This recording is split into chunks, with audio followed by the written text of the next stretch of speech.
very easy to do.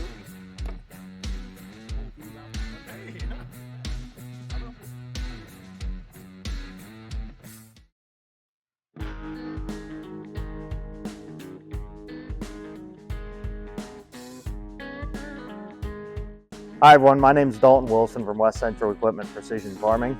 Today we're just going to go over the Harvest Lab 3000 and the stationary setup that we can get along with the Harvest Lab.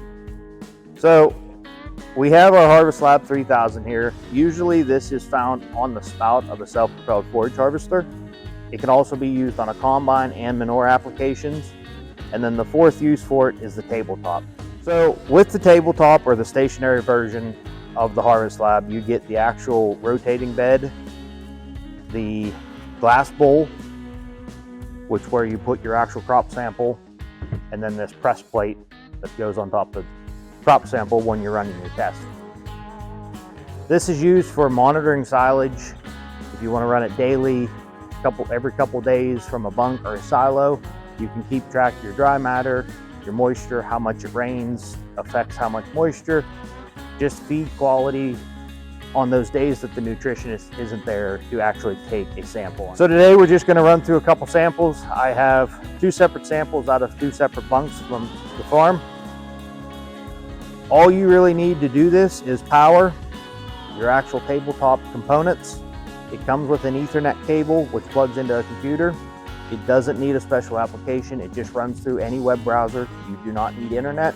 Just plug it into the computer, and then it will pull all the information it needs from the Harvest Lab to run the sample. So with this tabletop version, only needing power in the laptop, you can do this on the back of a truck, in the shop, in an office. It's fairly portable, just with power in the laptop, and you can run samples anywhere you need to. So when connected to the Harvest Lab through the IP address that you enter up in your web browser, this is the interface that comes from the Harvest Lab. These are measurements that have previously been done. The different analysis, I just ran a few this morning for triticale. And then you can actually sort what crop type, who did it, if you have a customer, and then the source. So bunk 1, the silo, bunk 2, wherever it might be, would be sorted for the different crop test.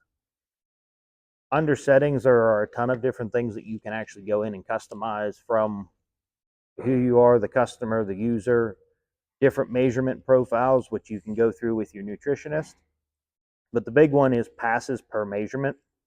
This is how many passes or how many times you mix and take a reading for one sample. So 3 is recommended. You can do 1 for a quick measurement, or up to 10 for the most high accuracy, and then they average those passes together to get your analysis.